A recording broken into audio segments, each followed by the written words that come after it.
Hello, and welcome to the new episode of my think tank, where we are going to talk about, not fashion, no, we are going to talk about some history. So, let's start from beginning. Timeline, we have a timeline. Ding dong, ding dong, ding dong. This is too loud. Back it down a little bit. Okay. The aristocrat and the Balkan communist. Hey, that's so On personal. the 17th of September 1943, 12 British commandos boarded a Halifax bomber at an isolated airbase near Cairo. Their mission was top secret. Top secret. Damn. The orders had come from Winston Churchill himself Himself, personally. And his cigar. to land behind enemy lines in German-occupied Yugoslavia Bad Germans, bad. and make a Bad deal Germans. with the communist resistance led by Joseph Tito.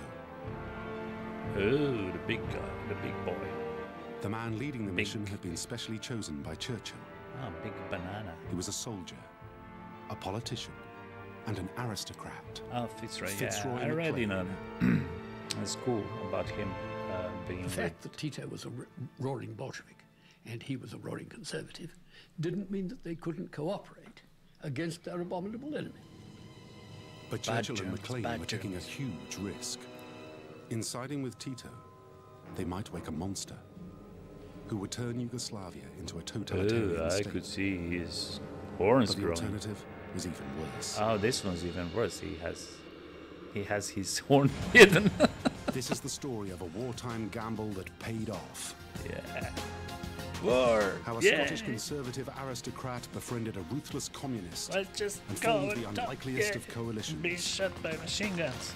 Together, McLean and Tito Oops. galvanized the resistance who helped win the war in the Balkans and shape the post-war Europe. Joseph Tito would lead a stable, independent Yugoslavia for over 30 years. Okay, I will cut in a little bit. That's where I was born. That country doesn't exist anymore. 1964, like so about 20, 25 years after these events they're going to talk about. So I know some stuff from the local history I've been taught in a school. It was, of course, recent history. So basically, a victor's history of the whoever won the Second World War, either Yugoslavia or globally. So bad Germans. And where was I? Oh, okay, let's go on. And Fitzroy McLean would be admired as one of the key players in the secret war.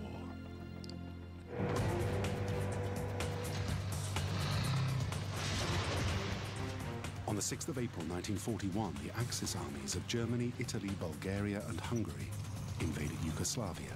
Now, didn't I tell you bad Germans, Italians, and Hungarians as well?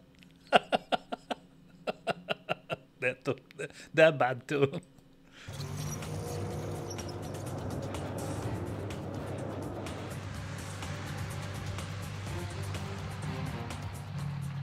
Within 2 weeks, 17,000 civilians were dead. Now, these guys, they were walking, actually regular Yugoslavian army, and these are soldiers from that are walking. Fitzroy Come McLean would be on. admired across the country. Where's Yes. the go back? So about those guys, doesn't matter. So my grandfather was actually one of those guys that surrendered to after 2 week fighting to Germans and has been shipped off to Germany as a prisoner of war, and came back actually alive after the war. But because they really haven't fed them properly over there, that's what I learned from my uncle. He lost a lot of weight, dropped down to. That's what I heard from my uncle, that he was about 35 kilos at one moment. I would like to to have 30, 35 kilos less than I have right now, but that's another issue. And so he had some permanent health damages that he couldn't survive, and he, after a couple of years, died. Yeah, so that was kind of personal family history tied into these. Within 2 weeks, 17,000 civilians. Yeah, these were guys, dead. these guys. You see, they wear these hats. Those were typical Serbian headwear, and it was traditional from basically First World War and before, because Serbia kind of was a Piedmont for creation of Yugoslavia. That has been taken as a tradition for a way for a uniform of Yugoslavian army. And I actually learned that there's an interesting history about that cap. That Knjaz Obrenović, he managed to gain a certain rule or independence, certain from Turkish Empire, from Ottoman Empire at that time, and he actually bought these hats for not a lot of money from Austria. And I imagine that Austrians actually made order for the military. It has been made in great numbers, but then military saw it and it was a wrong design, so they were just like, oh, we don't want to use this. And then in order to get any money, they actually sold it to Knjaz Obrenović of Serbia, who bought it for his military because it was very cheap. And it became a traditional, at least that's my view, traditional Serbian military wear, and has been transferred to Yugoslavia before Second World War, and but it didn't survive Second World War. It was changed in the Second World War. It went into more kind of traditional. You'll see later on the headwear that partisans are wearing. That was later on, after Second World War, kind of official military headwear for Yugoslavian army. So, okay, let's go on. The Yes, Yugoslav did I tell army you had about my collapsed, grandfather? I did. and a cloud of fear descended across the country.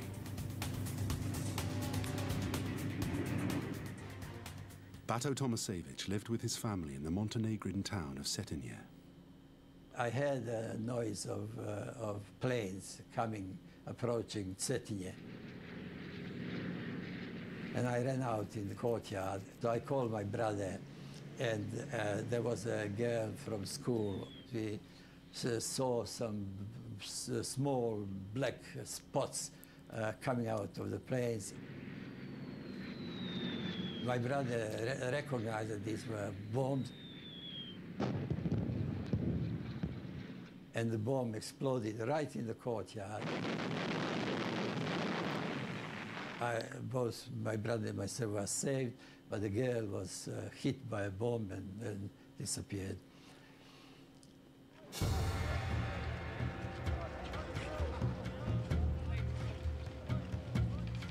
Yugoslavia was a country ripe for takeover.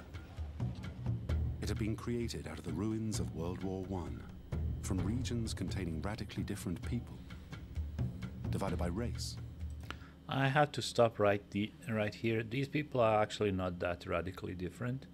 Race, in my belief, is completely invented as far as humans are concerned. At least there are no human races. There's one human race. Like there's a dog races where they're racing. No, talking shit. Different type of dogs. I don't know if you call them races, dog races. Human could be only divided by kind of language they talk, by religion, by color skin, by, I don't know, sex and drugs and rock and roll as well. So, yeah.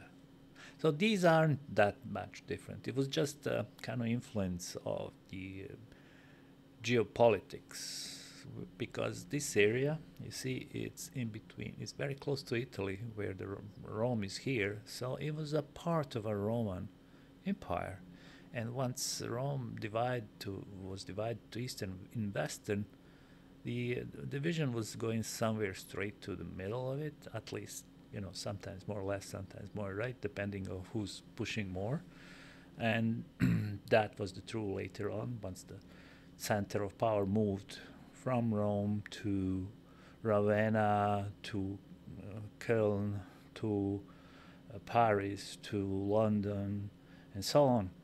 So basically there were lots of proxy wars of those big powers fighting locally, involved local people. They actually speak all same language except Slovenia, that speak also Slavic language, but a little bit different. Macedonia, or today North Macedonia, also Slavic language that Bulgarians are claiming it's Bulgarian. Greece is right here. Albania is right here. Now Albanians, just like Hungarians right here, it's only they who speak their language. Nobody else understands what they're on about.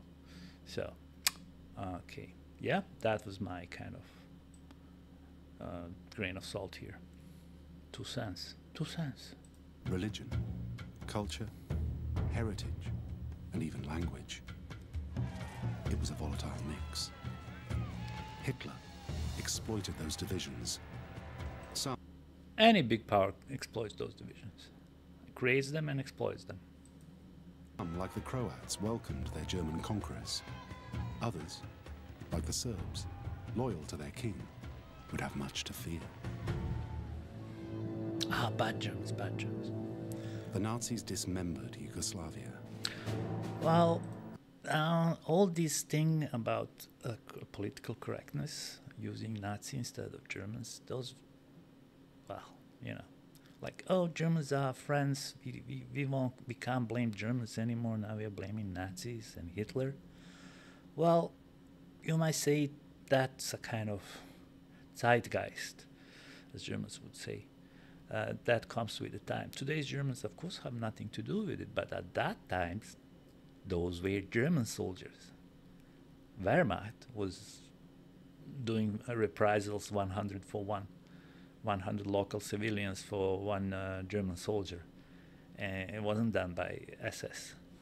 So it's just a little, my 2 cents about some political correctness that has been expressed in this video, and that twists your mind to unrealistic view. An independent state of Croatia was set up.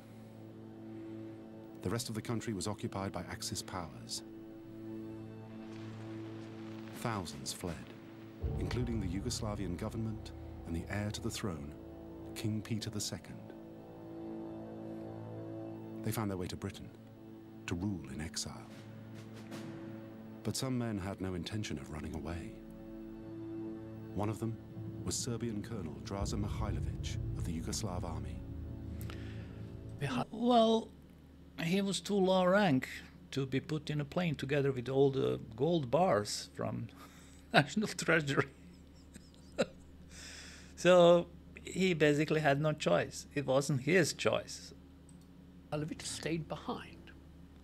His expertise was guerrilla, and he moved out into the mountains and produced a band of people who would be in the mountains with him, raising difficulties for the Germans. Another who stayed behind was Josip Broz, who preferred to be called Tito. That was actually his illegal name, because he was sent from Moscow, from Comintern, to be a head of Yugoslavian Communist Party. That was illegal at that time. So he and whole Communist Party in Yugoslavia was flying under the radar. Meaning do this or do that. Unlike the Serbian Mihailovic, Tito was born a Croat. That's questionable as well. His mother was actually Slovenian, like Melania, for example, today's wife of U.S. president.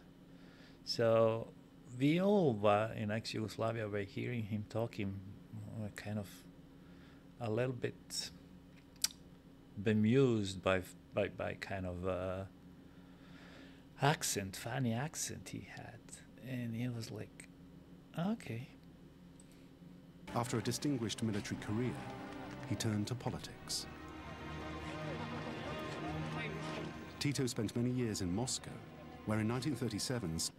Yeah, since there was a cult, cult of personality in ex-Yugoslavia, we, as kids, we thought about his life and, you know, all those cowboy stories about him being a super guy and so on. So he actually ended up in Russia as a prisoner of war of Austria-Hungary, as a soldier of Austria-Hungary, and he has been wounded by a Turkish with a spear from the back and somewhere in the back, but he survived, and he actually was healed in a hospital in Russia, and then basically whole October Revolution swept over, and we were taught that he actually took part in October Revolution, you know, a big thing. Well, there are some murky details later on after his death, and all cult of personality has expired about him living in Russia at that time, where has been basically pointed out that he was he was ratting on his comrades in Communist Party from Yugoslavia, where NKVD killed a lot of them, and he was basically used as a rat to rat them out. Stalin appointed him Secretary General of the Yugoslav Communist Party. After the German invasion, Tito was instructed by Moscow to do his bit for the defense of the Soviet motherland by harassing the Germans in Yugoslavia. Yeah, that checks.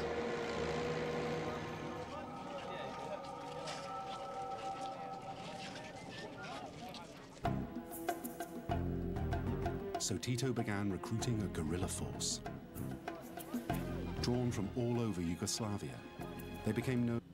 Well, it was not a matter of recruitment, it was self-defense, since kind of some local maniacs tried to do the same to other local people as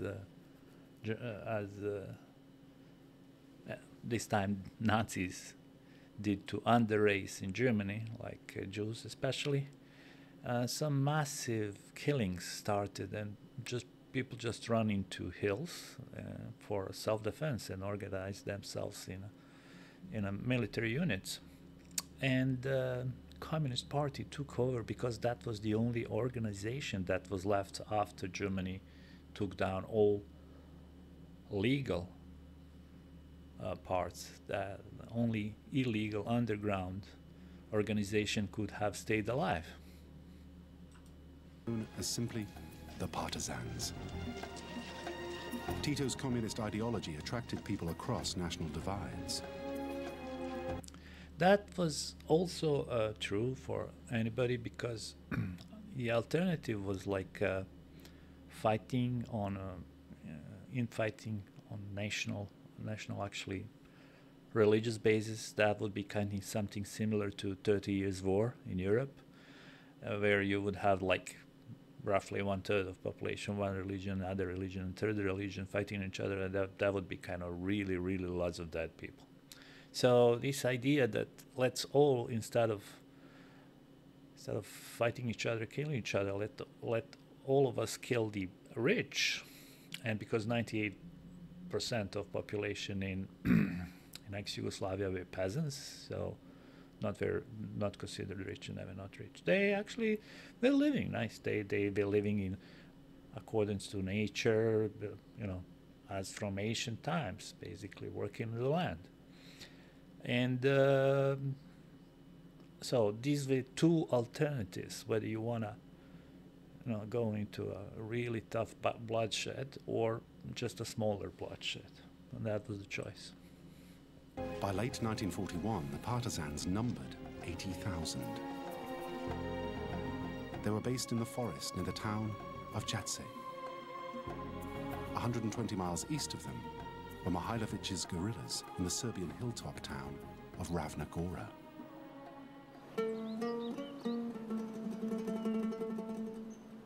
Mihailovic began raising his guerrilla army to fight the Germans so that the king could one day reclaim his country. He recruited his guerrillas almost exclusively from royalist Serbia. Many of their fathers had fought in the First World War. Among them were the Chetniks, who had perfected the art of guerrilla warfare over 400 years of Turkish occupation. Mihailovic's men adopted their name. There were now 2 anti-German guerrilla forces in Yugoslavia.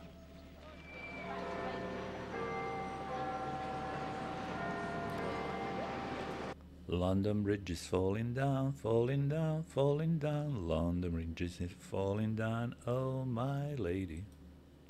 The problem for the British was which of these 2 forces should they support. The natural choice for Churchill and his war cabinet was to back Mihailovic. He was a royalist and he hated communism like Churchill. But soon the situation would become even more confusing.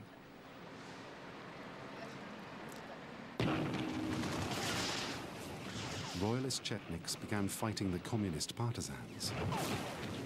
A full-scale civil war erupted. Thousands were slaughtered. Yeah.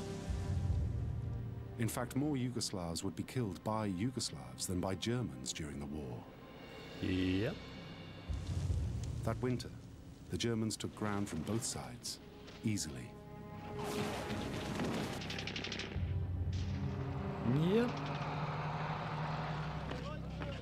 News of the conflict reached London, where the Yugoslav government in exile begged the British to help Mihailovic. And at first that seemed the most likely outcome.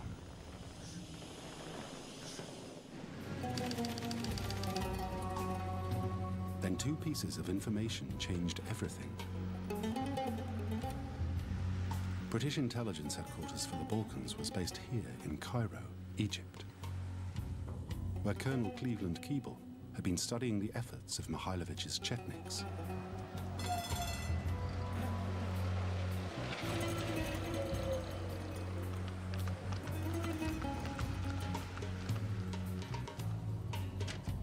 When Churchill came to Cairo to meet other world leaders in January 1943, Keeble briefed him on the situation.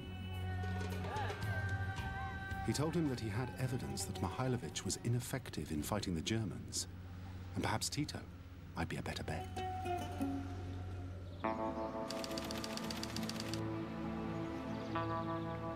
Even more damning evidence reached London from a crack team of codebreakers based at Bletchley Park, Buckinghamshire. Enigma.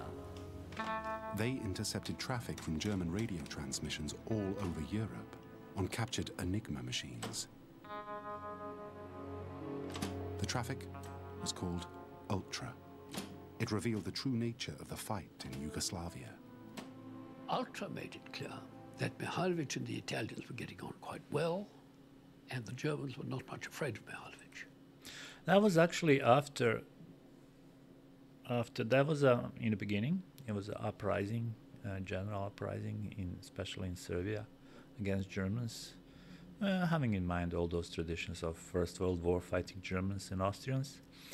But then after Hitler's order to shoot 100 Serbs and for every dead German soldier and 50 for one wounded, there was some really bad reprisals happened where, for example, in a town, small town, Kragujevac, it's in center of Serbia, about 4,000 people were shot as a reprisals for some German soldiers killed in previous actions by either partisans or Chetniks. Nobody knows. They are now quarreling who did it.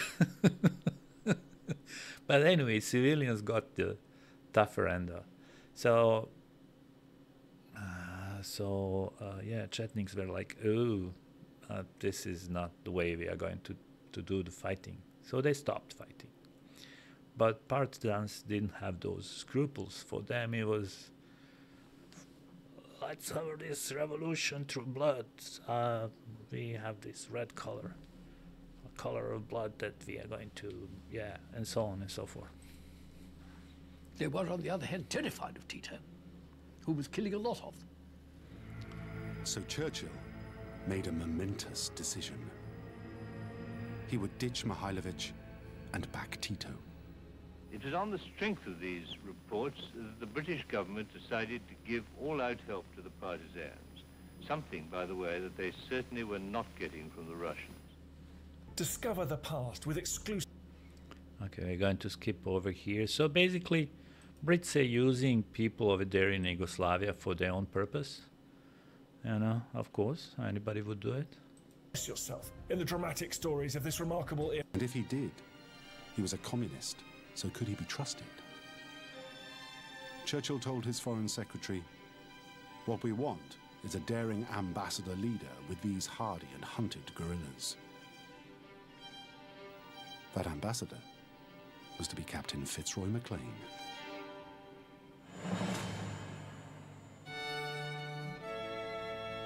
Fitzroy MacLean was perhaps the least likely person to ask to make a deal with a communist. In fact, he hated them. Well, He was he born on liked the 11th his of March, riches. 1911, into one of Scotland's They oldest wanted to Highland take away families. from him. Of His was course, a family he had some fiercely hard proud feelings of its about it. military traditions, one which stretched as far back as the Jacobite Rebellion. The family motto was, "Thank God I am a MacLean." He went to Eton and then studied Latin, Greek, and German at Cambridge. And when he graduated, could have done anything. But he chose to join the elite ranks of the diplomatic service. And violins are telling us to have He some passed his entrance exam in 1933 warm and with fuzzy flying feelings colours. about him. And a year later was awarded his first overseas posting to Paris. Oh gosh, this is so funny. MacLean's next 5 years as a diplomat abroad would influence the rest of his life. For a 24-year-old, Paris was an exciting place to be, and he was able to rub shoulders with all the leading figures of world politics, including Winston Churchill. It would mark the start of a significant friendship. He was also an enthusiastic member of the Paris party scene. It brought him into contact with a group of Muscovites fleeing communism in their own country. He soon formed a deep fascination for all things Russian. So he applied for a posting to Moscow. His colleagues thought he was mad.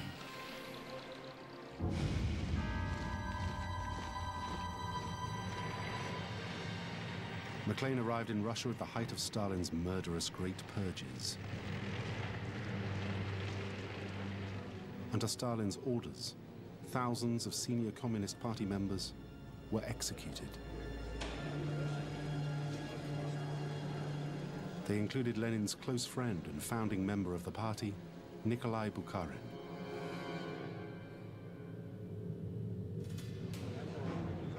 MacLean personally witnessed his 9-day trial in March 1938. It left him disgusted and sealed his lifelong loathing for communism. Then Stalin did something that terrified him. The lights began to burn all night in Moscow. And on August 21st, 1939, the world was set on its heels by the announcement of a treaty between the Russians and the Germans in which they agreed not to fight each other. This was a tough point for Brits, you know. Oops, we're fucked. Here were the admitted arch-enemies in a state of apparent friendship. It was too fantastic to make any sense. It didn't. The shock deal signed by these two sworn enemies was called the Molotov-Ribbentrop Pact. MacLean was convinced that world peace was in jeopardy. He later wrote, British Empire is in jeopardy. It seemed to me that by linking two of the most blood-soaked regimes in history, war was now inevitable. He was right, because the pact had more serious implications than even he had imagined.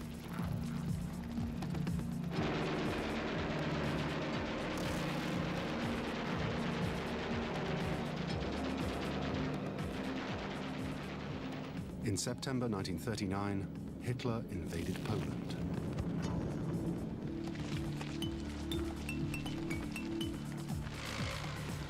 At the same time, Stalin's Red Army invaded from the east.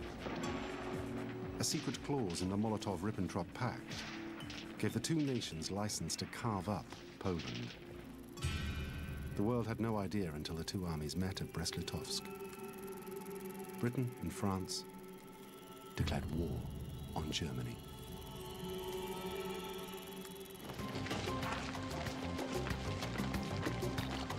Fitzroy Maclean raced back to London desperate to join up. But as a member of the Foreign Office, he wasn't allowed to. So he spent 2 frustrating years in London.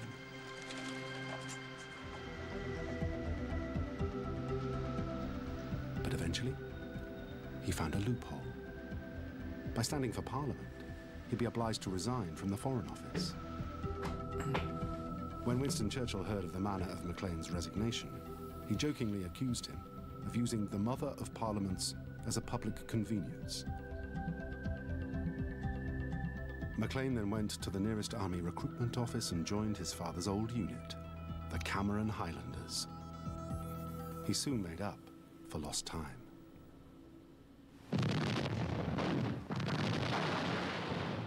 Maclean was posted to North Africa, where he joined the newly formed SAS. He also met and became great friends with Winston Churchill's son, Randolph.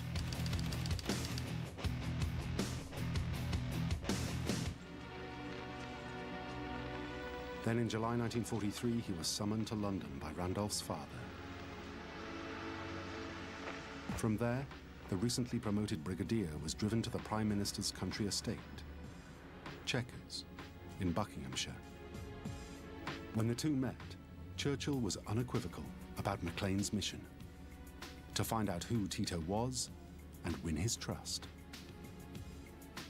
I said, what is the purpose of my mission? And he said, well, first and foremost, it's military, to find out quite simply who is killing the most Germans and how we can help them to kill more. And I said, what about the political implications? These people are communists. And he said they are secondary. During the meeting, events on the other side of Europe made Maclean's mission even more urgent. Allied troops took this vital rock in the summer of 1943. The effect of Sicily's fall was electric. Italy surrendered, the first of the Axis partners to capitulate.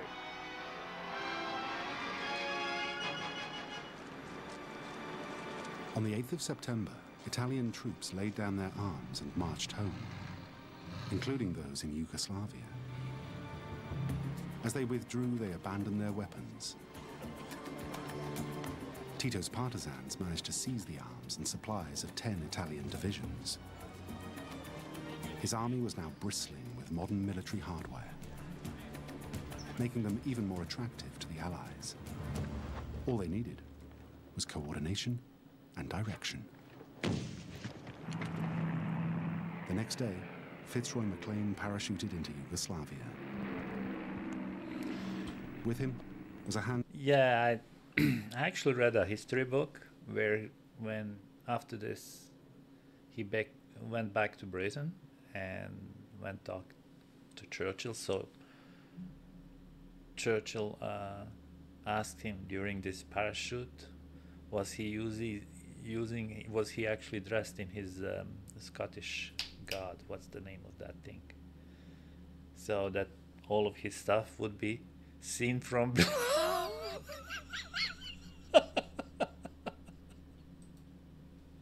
handpicked team of 11 engineers, sappers, soldiers, and intelligence officers. The drop went perfectly, and Maclean's team landed in the middle of partisan country. Tito knew they were coming and sent horses and an escort. After a 2-hour ride high into the Bosnian hills, they climbed up a track to a ruined castle overlooking the town of Jadci. Maclean was about to discover who the mysterious Tito really was.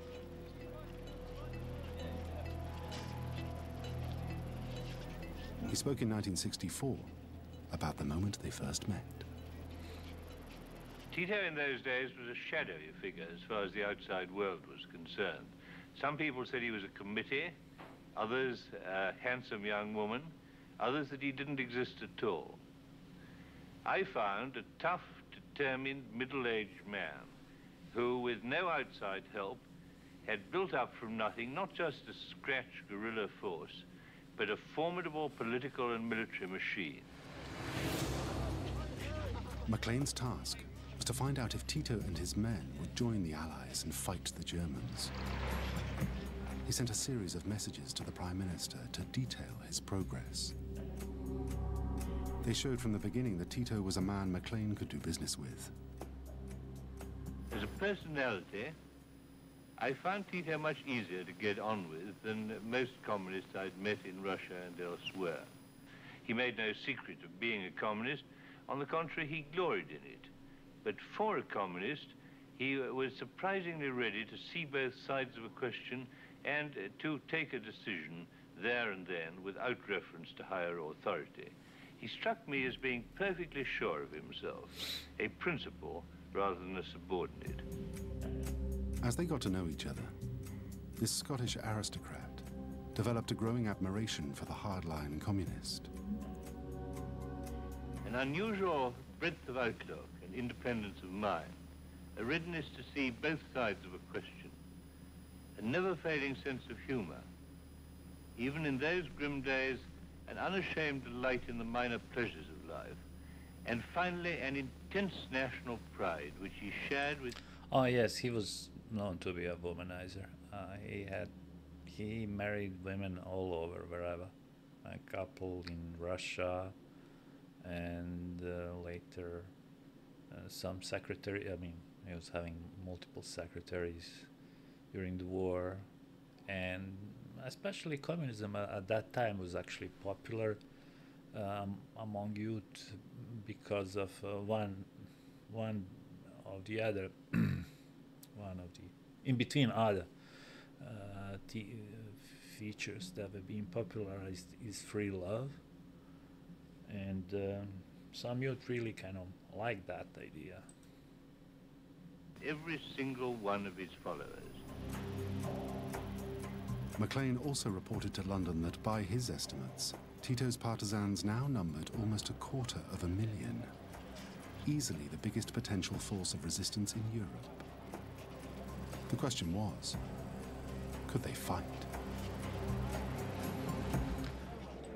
Well, anything has a natural way to defense. You have to fight to defend yourself. You know, I mean, that's simple nature of the things. Because by late 1943, the Allies needed them.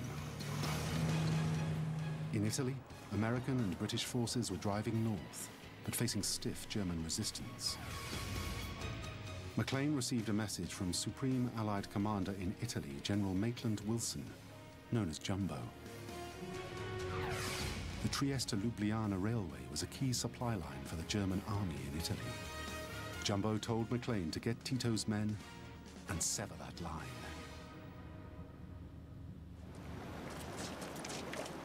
So he and Tito handpicked a group of men, and they marched to the target.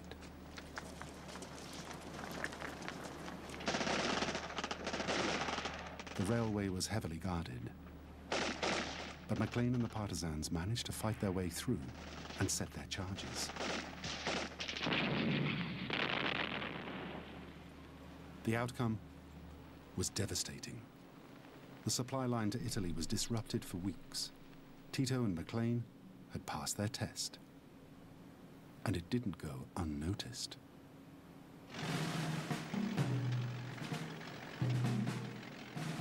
On the 1st of December 1943, Allied leaders Roosevelt, Stalin and Churchill met for the first time in Tehran. High on the agenda was the situation in Yugoslavia. The so-called Big Three pledged to give all possible help to the partisans. 9 days later, Churchill flew to Cairo from the Tehran conference. Fitzroy MacLean was waiting for him. Churchill told him of the decision taken in Tehran to step up the support for Tito. But MacLean voiced concerns. I said that I had no doubt that the partisans would take power once the war was over and would set up a communist regime.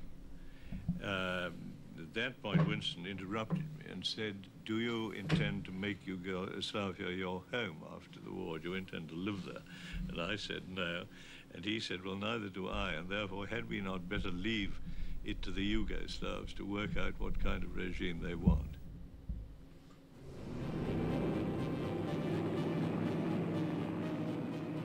MacLean returned to Yugoslavia with a clear mission: to rearm and motivate the partisans and drive the Germans out of the country. This time, Churchill's son, Randolph, was on the mission. MacLean had requested his presence, considering him thoroughly dependable, possessing both endurance and determination. Churchill went partly out of the spirit of adventure and partly because his father asked him to, sending his son a sort of pledge to Tito of how strongly he was going to support Tito and Tito's cause. Tito, I think, was touched by this. MacLean told the partisans to prepare safe landing strips because the Allies were on their way. Bato Tomasevich was one of 18 teams who prepared the runways. I was assigned with a group of about 10 partisans to go on to a part where was an improvised airport created.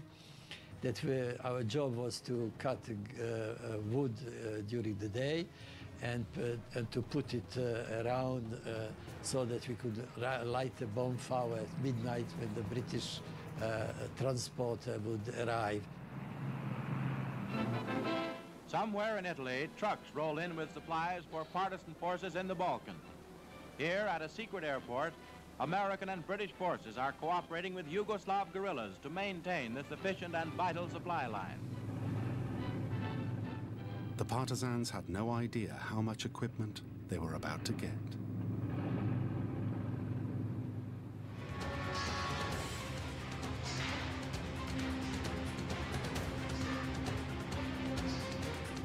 In just 2 nights, they received as much as Mihailovich had in 2 years.